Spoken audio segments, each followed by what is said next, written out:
The Rosen Report, sports like never before. Brought to you by Gooch Live and Paramount Sports Management.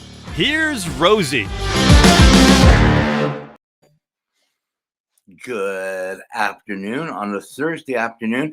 It's actually, I think from what I hear, a little windy out in the Toronto area. I think we're going to get up towards Newmarket, Aurora, Richmond Hill, going to get tornado warnings is what I hear. But I guess we'll leave the tornado warnings for maybe tomorrow's Gooch Live show when or early next week when free agency hits, because there's going to be a lot of stuff going on. Anyways, we're going to have a real good, quick, hard-hitting show today, talking about some specifics. Going to bring up the producer, the Fanshawe kid, Jordan LaRoche, going to get the Gooch on with me. First, we're going to do a real quick Rosie's rant, really quick one. I love this time of the year, and I love sports. I love getting ready for hockey. The season's over. Tampa won the cup. It was great. But then we have little things that drive me crazy. So let's just talk about real briefly Zach Hyman. Zach Hyman, Toronto kid, loves the Leafs, playing for them. Got him from Florida. He's taken his game to another level. This kid he's a heart and soul guy, possibly one of the best players on the team.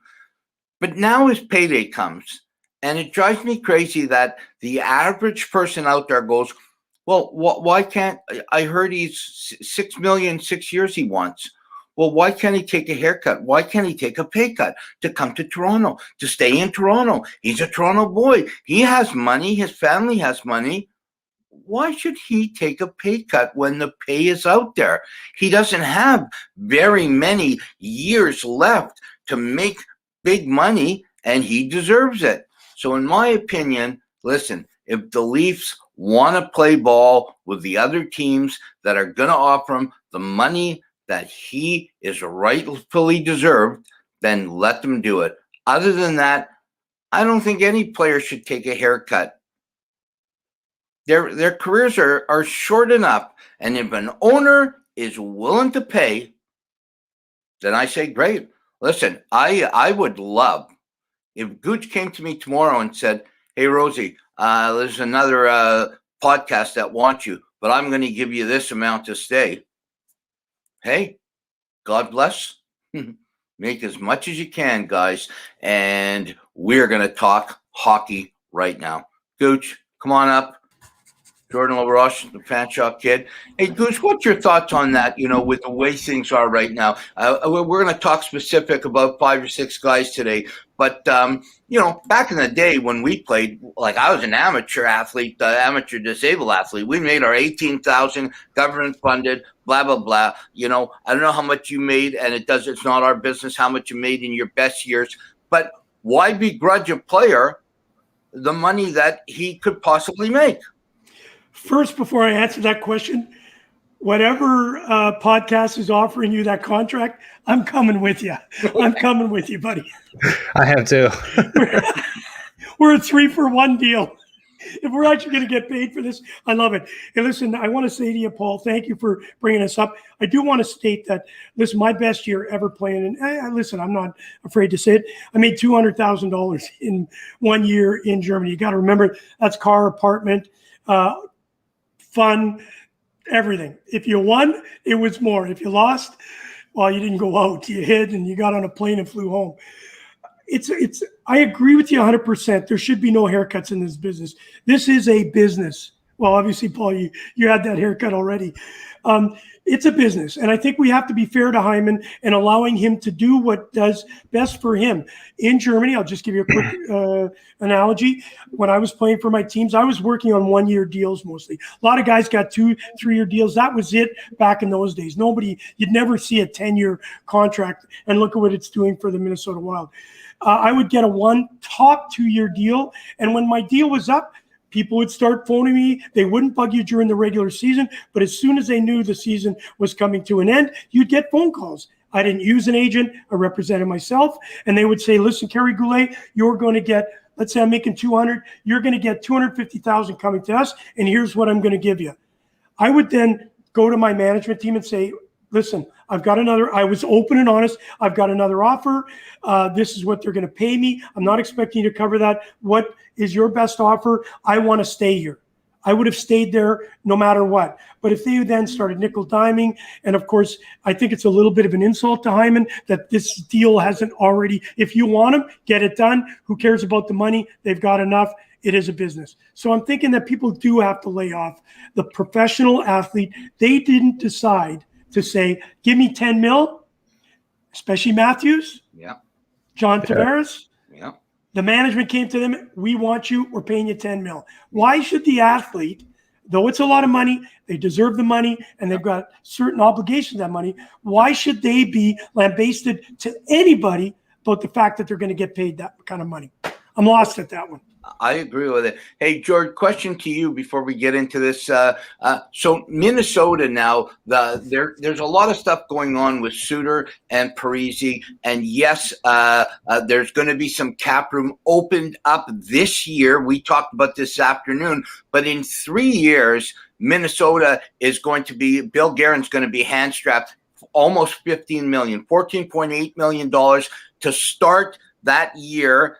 Cap-stricken. The players will not be there. Nobody said anything years ago when the Minnesota, and I don't know if you remember this, but Gooch, you do for sure, when all the nonsense was happening and all the owners were going up in arms, we're not giving these guys. And then the Minnesota owner ended up giving Parise and Suter almost insane 100-year contracts. And then a week later, he goes, I'm sorry, I had a mental lapse. It'll never happen again. But now this team is in trouble because of it. What's your thoughts on that? I don't remember the full story, but I remember when this deal was done. I thought it was going to come back to bite them at some point. When they signed the deal, they weren't young guys either. So signing that long term could really kind of crush them. And then we're seeing a similar situation with the Leafs and in Colorado with the Leafs. Like they have all these guys on these massive contracts, and they knew this day with Zach Hyman was going to come, and they weren't ready for it. I mean, it's a poor management decision, and it's going to hurt them. And we're kind of seeing the same thing with Colorado and Gabriel Landeskog. Yeah, that's going to get ugly. He's really upset with the team. They didn't get this done 8 months ago when they had the time to do it, and they could lose to one of their best players and their captain for that matter. It's a Paul, good. Oh, sorry. Yeah, I wanted to bring that in. So if it's about Landeskog, jump in, Gooch. No, I just wanted to add to it. It will be about Landeskog. Okay. One of the other things that 10-year deal was really pushed by the agents. And the players are obviously listening to the agents. I think the agents have to also be held accountable for this. There is no reason in this day and age, especially with ice hockey, that any player, and please, I know I'll probably put up the disclaimer, I'll probably get some calls from some NHL players, but I really believe a 5-year deal for a team, then once everything's good, let's move on and do the next. There's no way a player at the age of 27, 28 should be getting a 10-year deal because you don't know what's going to go on with injuries. Watch the Weber thing. It's going to be ugly with Weber. He may not even play next year, and how is that going to affect the Montreal Canadiens? I believe, sorry, Paul, I do believe the agents have to be accountable for this. They're only thinking about the dollars and cents, but what about the health of the sport? And that's what I'm concerned about. Well, I agree with you 100%, and that's a smart thing. What about the health as a sport, knowing that I've got 10, I'm Johnny Agent, I've got 10 guys, so I've got a chance to get one of my guys a 12-year contract, and potentially it's going to hurt 3 of my other guys. We have to think of the longevity of the sport. Let's get into Landeskog for a second. I heard again today on another Toronto-based show that I respect and like listening to, because there's some out there I do not like listening to. We don't just say things to say things. A lot of shows just say it to say it, get the shock value. It's not good. Don't just say things, guys. If you're doing something, anybody can jump on this. There's players' feelings, and you don't want to do it. We don't want to say about us, and we're not going to say it about them. But Landeskog's a perfect one, guys, is I think Colorado had an opportunity here.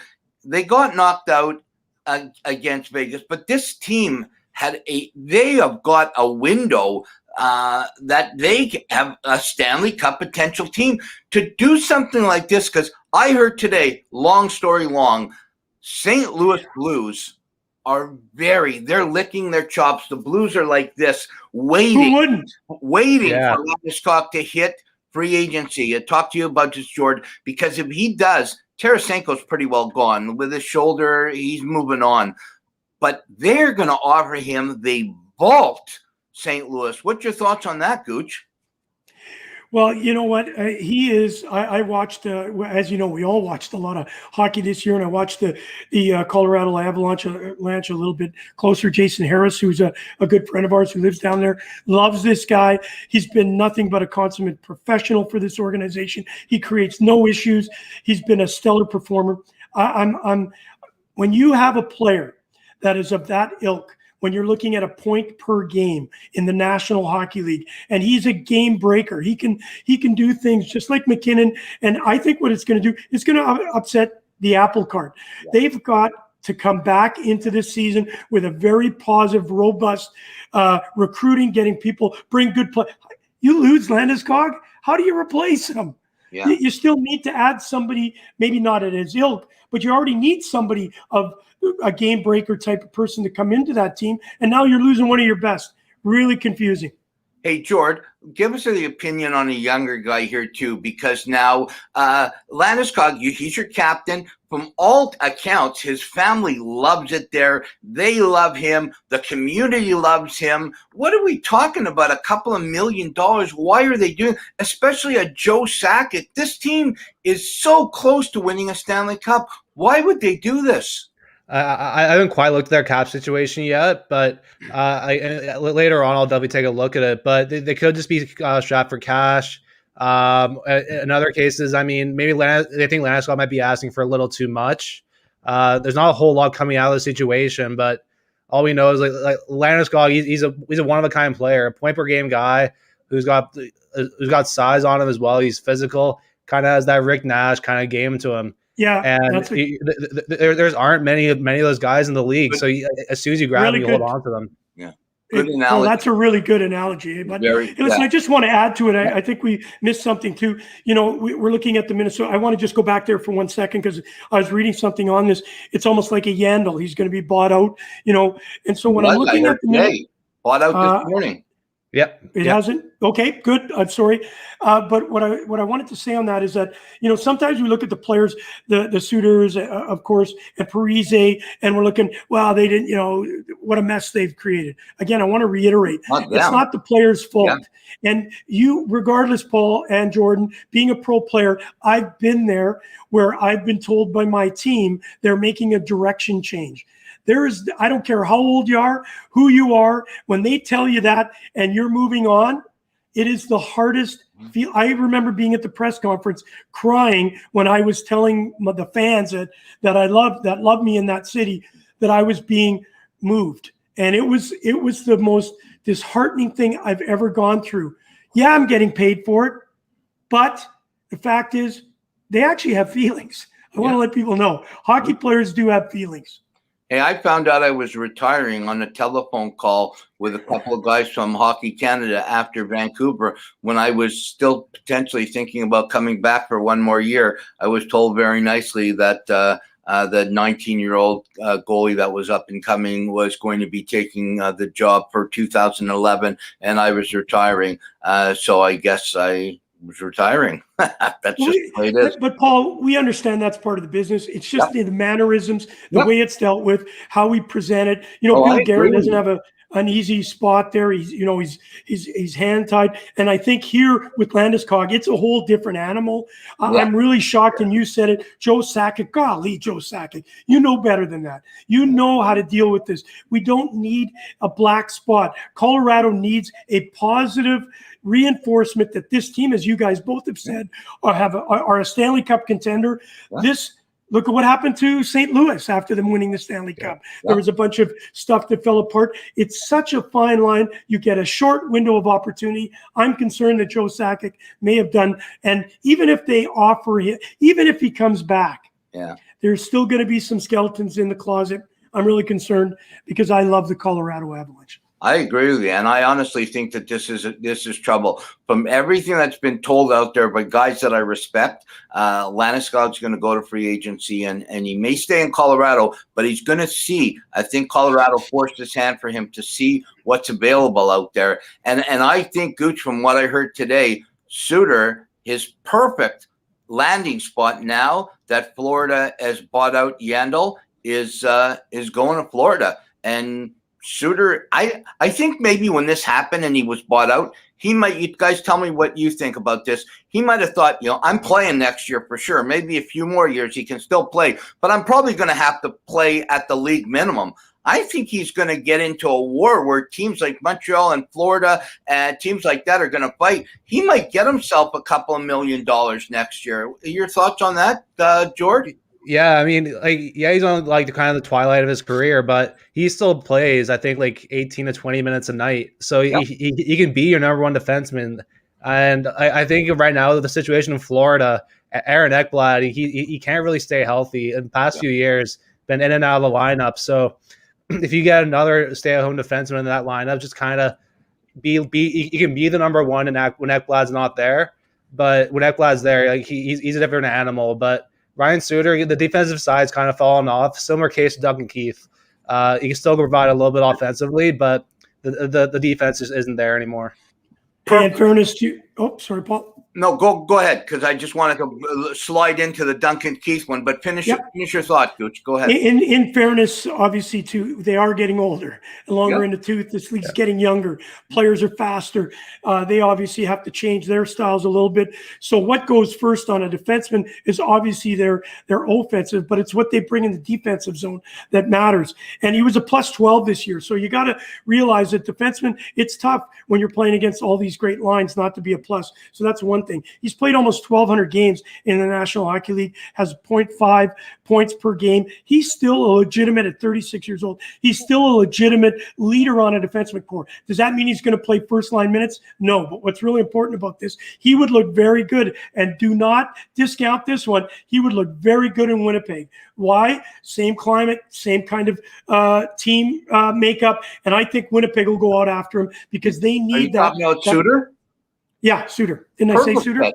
Perfect. Yeah. I think he would be a perfect fit. From Minnesota to Winnipeg, it's only a couple hours, right? I'll tell you, it's an 8-hour drive. I've done it many times. 8 hours. And actually, Winnipeg's warmer.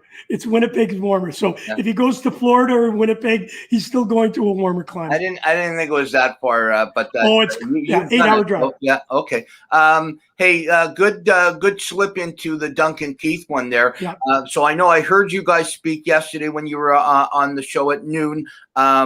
I'm 100% behind you, Jordan. I'm a huge Chicago Blackhawks fan. I talked to my brother about it today. I think the Hawks just was perfect. They're not winning next year. They got to start rebuilding a little for the future. But the fact that they got rid of Keith for nothing, they don't have to pay a nickel. I thought for sure they'd have to eat some of his salary, but for Edmund to eat the entire salary and then to get in Jones, who's an average player at best, but the potential of them getting his brother, that's what I think is great. Gooch, what's your thoughts on Duncan Keith? I still think he can be a 5th, 6th defenseman, but do you think this hype of some of these people saying, "Oh, the Hawks, they should have never gotten rid of Keith"? I'm happy. Well, I think there's a time where you have to look at the potential for the player and also for the team. And the Chicago Blackhawks determined that he was no longer a valuable asset. They've got a lot of leadership in that dressing room. They have an up-and-coming team, as you know. And I believe he's a perfect fit for the Edmonton Oilers, and I'll tell you why. He was -13 last year on a they had a great start Obviously, with the Jonathan Taves story and him not being there was some confusion. I still think the Chicago Blackhawks were one of the surprise teams for us. You thought they would fit in the basement. They almost made the playoffs. Yeah. And so I'm really going to state that I think Duncan Keith was a good asset to the Chicago Blackhawks, but his time was up. I don't recall his age, but I think he's in the 37, 38 year, 38. just like Suter. Going to the Edmonton Oilers with that young, dynamic offense will give him an opportunity to be what he is. He doesn't need to be an offensive juggernaut. He needs to bring that experience that got him the Conn Smythe. He needs to bring him the championships that he brought to Chicago and bring that mentality in the room. I know everybody's going to say, "Good, stop with it. He's good in the room." Yes, he's good in the room, but he's also still good on the ice. And I think that's why that's why I think the Edmonton Oilers looked at him, said he's a savvy veteran. He's a quality guy. He's not going to create any issues for us. And he's going to help McDavid be a leader. That's my thoughts. I 100% agree with you. And I think this could be a deal that is phenomenal for both teams. Chicago gets themselves out of $5 million in change. Edmonton gets a guy that everybody says, oh, well, the Leafs picked up Foligno and they picked up, Simmons and they picked up Thornton. Guys who want to win. Duncan Keith knows what. Duncan Keith can sit down in that room with McDavid and go, this is how we win. Okay, maybe I'm not that fast anymore. Maybe I'm a fifth defenseman, not a number one. But he's won the Norris twice. He's won 3 Stanley Cups. He's won 2 gold medals. So here's something that you can actually sit down and teach these guys. How important is that, Jordan, for you as a younger player to have somebody come in your room who's not hungry to win, but he knows how? He's coming with those Stanley Cup rings, brother. Yeah, and it's a different look for the Oilers, right? They've never really had a guy who's won cups, who has had playoff success. I think Duncan Keith, he's a good fit person for that role. On the ice, I'm not 100% sold on him yet, but I'm also just looking at the Oilers' caps problem here. Duncan Keith, they brought him, so they bring him the full $5 million. They're looking at $11 million in cap space. So, and they got to sign at least 4 guys, and that's Mike Smith, Adam Larson, Tyson Barrie as well.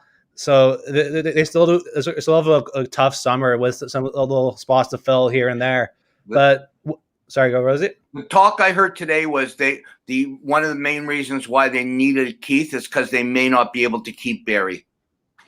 Right. Yeah. Exactly. So that's just tough there. But I think Duncan Keith, he'll add a lot more for some of the young prospects. The Kyler Yamamoto if he resigns, and Evan Bouchard from the London Knights. I've always really liked him coming up through the AHL. He's had a couple good games in the NHL. 5 points in 14 games last year as a defenseman. That's pretty good. So Duncan Keith can just help kind of groom some of those younger guys as well. Hey, I just wanted to add. Go ahead. I wanted to add one thing that I think is important. We're looking at all these numbers, and you're throwing some numbers out with cap spaces and all that sort of stuff. We know what you can do with cap space. I really think it's important to understand that the Edmonton Oilers, you mentioned Mike Smith, they've got to re-sign him. Yeah. I think their biggest issue is signing a bona fide number 1 goaltender, 1A, 1B. We saw that Paul. There's a lot this year. I'm not a magician, but there's a lot coming on the I'm not a psychic. I shouldn't say that. But my point was and Jordan, I know you'll throw some names out. I'm not really, it's going to be like in Toronto too. What do they need a number 1 goalie.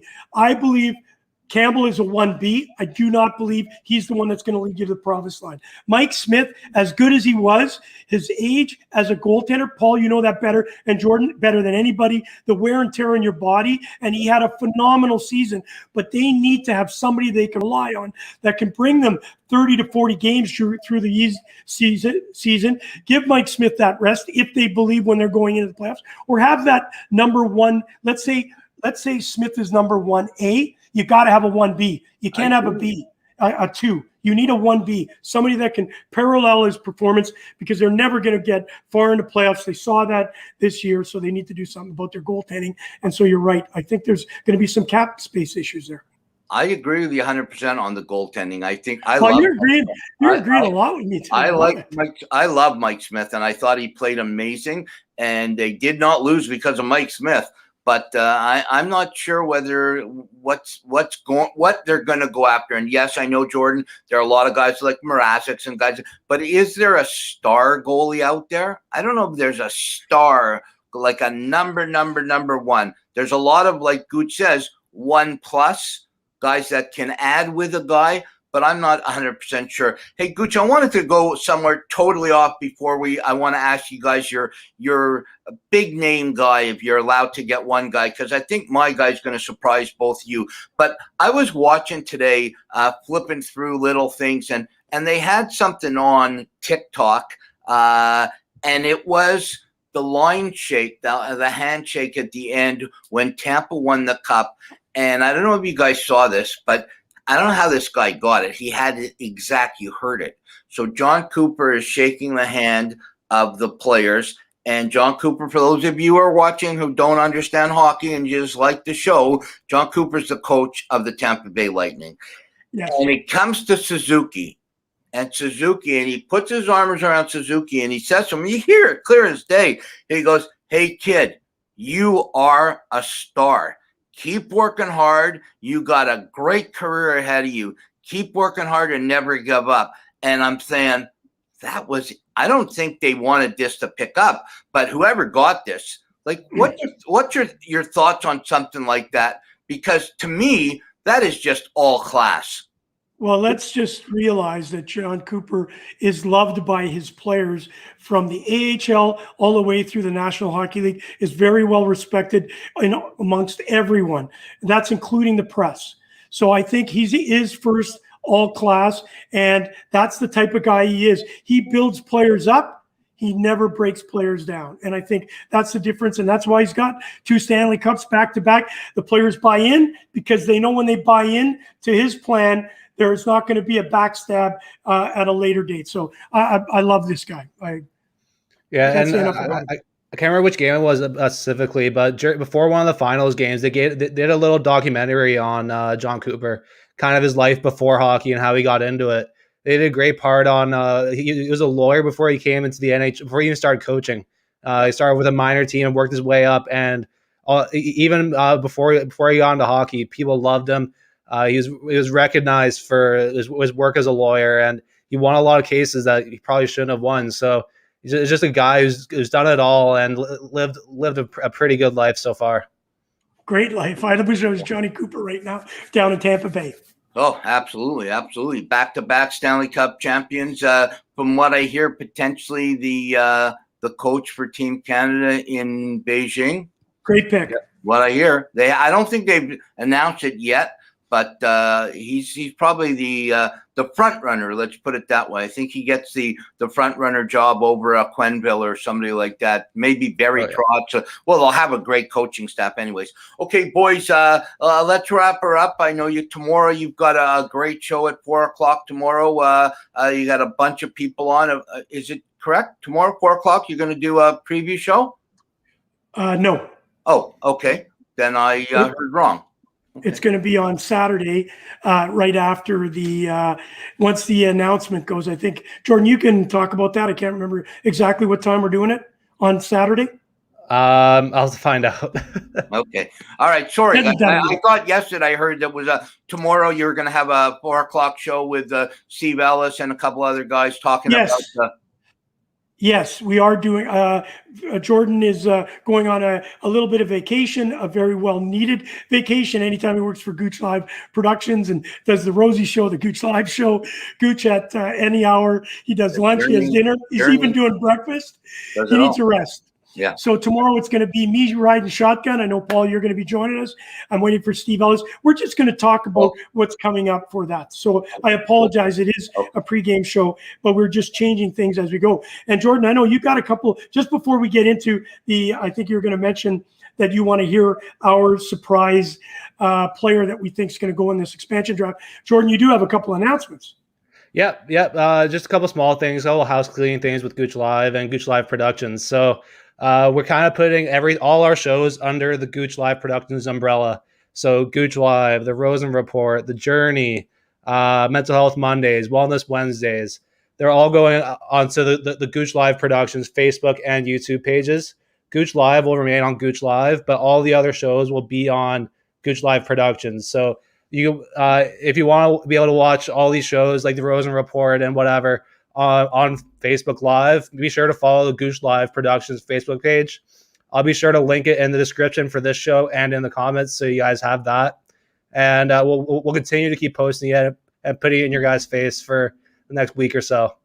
Perfect. And the reason we're doing that, guys, is we certainly need to, Paul, you got great shows. I put up a couple of shows, and it's just confusing going to one YouTube to the other YouTube, and we're kind of getting all mixed and mashed. Facebooks will be different, but certainly we want everybody joining Gooch Live Productions and seeing the show, the Rosen Report, the Journey, so they know there's a direct. You can go on other platforms, but we want to make sure they don't miss one of our shows. And if they come to see the Gooch Live and they see Rosie, they'll go on yours. And so thank you, Jordan, for organizing that. And it's more than housekeeping.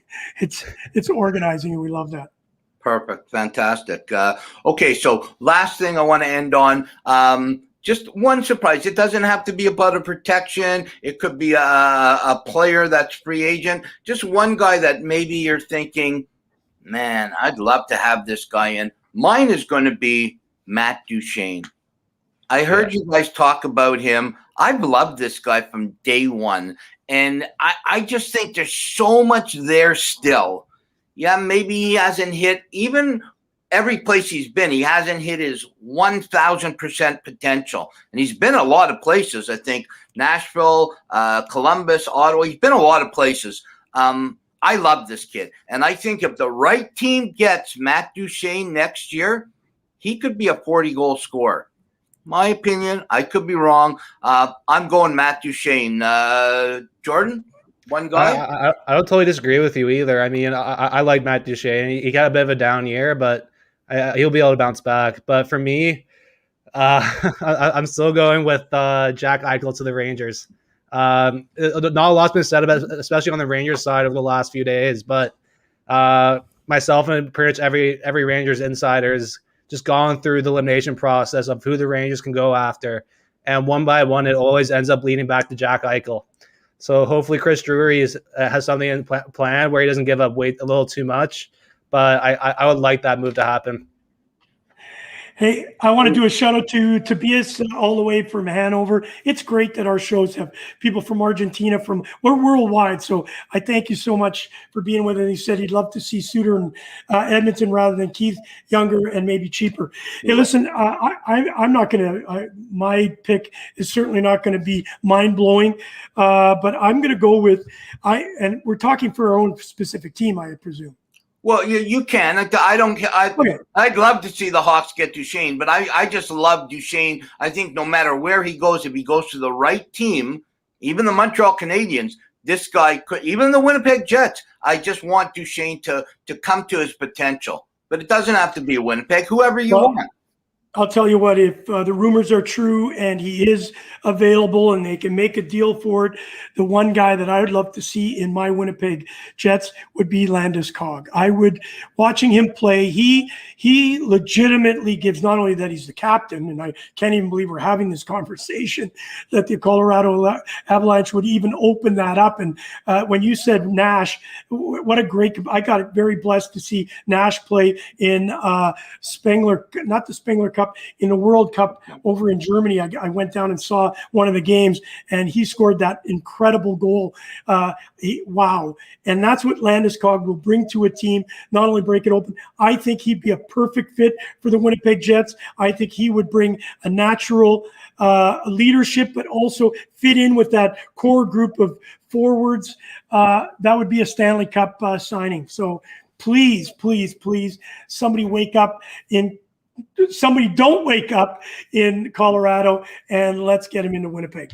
Hey, you know who also, there's another guy out there who's had a great career, but injuries, shoulder injuries. If he could stay healthy and go to the right team again, Tarasenko from St. Louis.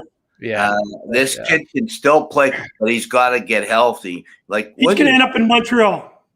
You know what? I don't mind that. That's a possibility. What's he had? 2 major shoulder surgeries now? 3 on the same shoulder, I believe.